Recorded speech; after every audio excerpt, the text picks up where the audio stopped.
대단한 걸 도현. 너 혹시 MIT에서 공부했니? 한국에서는 일반 고등학교에 다녔어요. 거기선 전교 1등도 못했는걸요? 안녕하세요.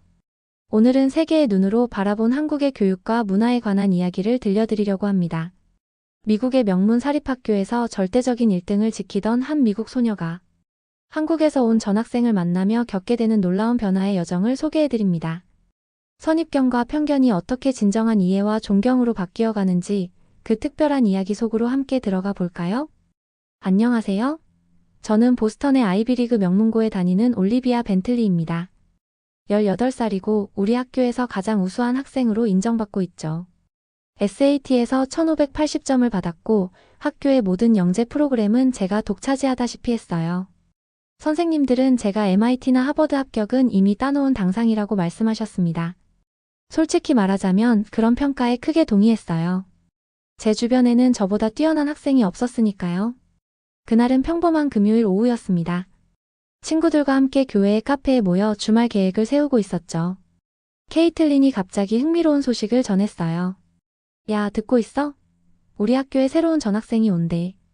한국에서 왔다고. 저는 라떼를 한 모금 마시며 느긋하게 미소를 지었습니다. 한국? 아, 그래. 공부는 잘할지 몰라도 우리 학교 수준은 못 따라오겠지. 아마 수학 좀 잘하는 아시아인 하나 추가된 거 아닐까? 친구들도 웃으며 고개를 끄덕였어요. 제이슨이 말했습니다. 내 사촌이 한국에 여행 갔었는데 거기 학생들은 로봇처럼 공부만 한대. 하지만 창의력이나 토론 능력은 별로래. 그래서 미국으로 유학 오는 거겠지. 우리 교육이 훨씬 우수하니까. 저는 당연하다는 듯이 덧붙였어요. 우리는 그렇게 한국에 대한 편견 가득한 대화를 나누며 웃었습니다. 그때는 제가 얼마나 무지했는지 몰랐어요. 월요일 아침 첫 교시 종이 울리고 선생님이 교실에 들어오셨습니다. 그리고 선생님 뒤로 한 남학생이 따라 들어왔어요. 깔끔한 네이비 블레이저에 흰 셔츠, 단정한 머리, 그리고 서늘한 눈빛이 인상적이었죠. 여러분, 오늘부터 우리 학교에서 공부하게 될 새 친구를 소개합니다. 이도현 군이에요. 그가 앞으로 나와 완벽한 발음으로 자기소개를 시작했습니다. 안녕하세요. 저는 이도현입니다. 한국에서 왔고 여러분과 함께 공부하게 되어 기쁩니다. 잘 부탁드립니다. 순간 교실의 분위기가 미묘하게 바뀌었어요. 아이들이 수군거리기 시작했고 특히 여학생들의 시선이 그에게 꽂혔습니다. 저는 그의 자신감 넘치는 태도에 조금 당황했지만 여전히 제가 이 학교의 1등임을 확신했죠. 미국식 교육이 얼마나 어려운지 곧 알게 되겠지. 라고 생각했습니다. 그날 점심시간 친구들이 도연에게 다가가 이런저런 질문을 던졌어요. 케이틀린이 물었습니다. 너 SAT 점수 몇 점이야? 도연은 망설임 없이 대답했어요. 1600점 만점이야. 그 순간 주변이 조용해졌습니다. 모두의 시선이 저에게 향했어요. 저도 모르게 손에 든 사과를 꽉 쥐었습니다. 제이슨이 작은 목소리로 말했어요. 올리비아도 1580점인데. 케이틀린이 덧붙였습니다. 도연이 더 높잖아? 저는 애써 태어난 척 웃으며 말했어요. 단순한 시험 점수 하나로 실력이 결정되는 건 아니야. 학교 생활은 그것보다 훨씬 복잡하니까. 그러나 제 마음속에선 불안감이 피어나기 시작했습니다. 다음 날 수학 수업 시간, 선생님이 칠판에 특별히 어려운 미적분 문제를 적으셨어요. 이 문제는 고급 과정에서 배우는 내용인데 누가 한번 풀어볼 사람 있나요? 평소 같으면 제가 손을 들었겠지만 이번엔 망설이고 있었습니다. 그때 도연이 조용히 손을 들었어요. 네, 도현? 앞으로 나와서 풀어볼래요? 도연은 자연스럽게 앞으로 나와 칠판에 푸는 과정을 적기 시작했습니다. 그의 손이 빠르게 움직이며 복잡한 수식을 채워나갔어요. 불과 3분 만에 정답을 도출해냈습니다. 선생님은 감탄하며 말씀하셨어요. 와, 정말 훌륭해요. 이렇게 빠르고 정확하게 푸는 학생은 처음 봅니다. 영어 수업에서도 도연은 놀라운 실력을 보여주었습니다. 세익스피어의 소네트를 유창하게 해석하며 철학적 논쟁을 주도했어요. 선생님이 깊이 있는 질문을 던졌을 때도 그는 미국 학생들보다 더 명확하고 논리적인 답변을 내놓았습니다. 체육 시간에는 더욱 충격적이었죠. 도연은 한국에서 배운 태권도 실력을 보여주며 동료들을 놀라게 했고 군대식 체력 훈련을 거쳤다는 그의 근력은 교내 체육 특기생들도 따라올 수 없었습니다. 한국에서는 체력 관리도 필수야? 제이슨이 물었어요. 도연은 미소 지으며 대답했습니다. 남자들은 군대에 가야 하니까 기본적인 체력이 필요해. 그리고 공부도 체력이 받쳐줘야 오래 할 수 있잖아. 저는 점점 초조해졌습니다. 제 자리가 위협받고 있다는 생각이 들었어요. 이런 느낌은 처음이었습니다. 어느 날 방과 후 도서관에서 공부하던 중 우연히 도연과 마주쳤어요.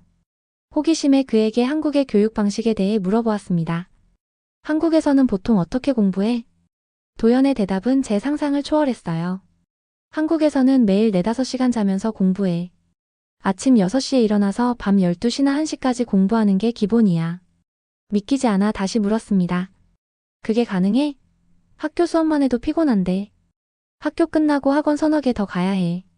수학, 영어, 과학, 국어. 각 과목마다 다른 학원에 다니지. 주말에도 특별 보충 수업이 있고. 그건 미친 거 아냐? 저도 모르게 솔직한 반응이 나왔어요. 도연은 쓴웃음을 지었습니다. 처음엔 그렇게 생각했는데 모두가 그렇게 하니까 적응하게 돼. 한국은 교육열이 세계 최고 수준이야. 대학 입시가 인생을 결정한다고 생각하거든. 그래서 너는 그렇게 뛰어난 거구나. 뛰어나다기보다 그냥 더 많이 더 오래 공부했을 뿐이야. 그리고 한국에서는 한 번에 4개 국어를 배우는 애들도 있어. 한국어, 영어, 중국어, 일본어 같은. 저는 입을 다물지 못했습니다.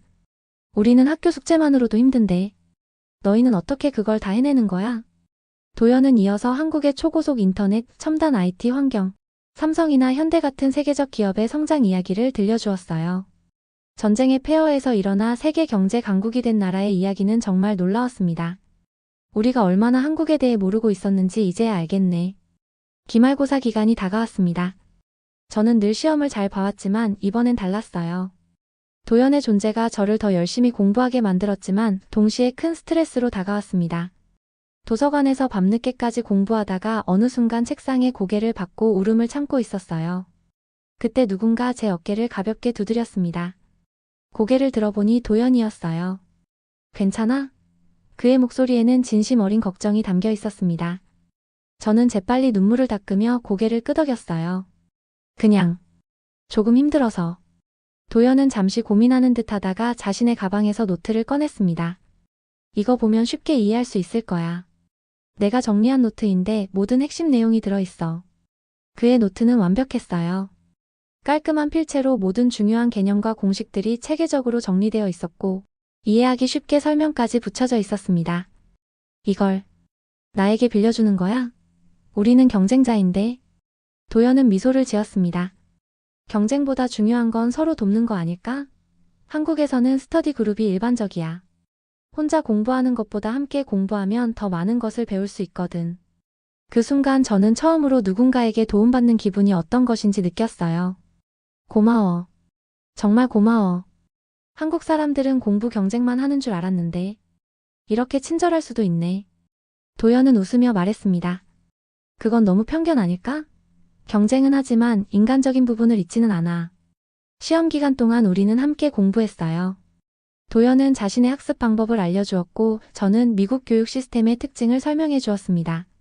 서로에게 배우는 과정은 생각보다 즐거웠어요. 마침내 기말고사 결과가 발표되었습니다. 예상대로 도연이 전교 1등을 차지했지만 저도 제 역대 최고 성적을 거두었어요.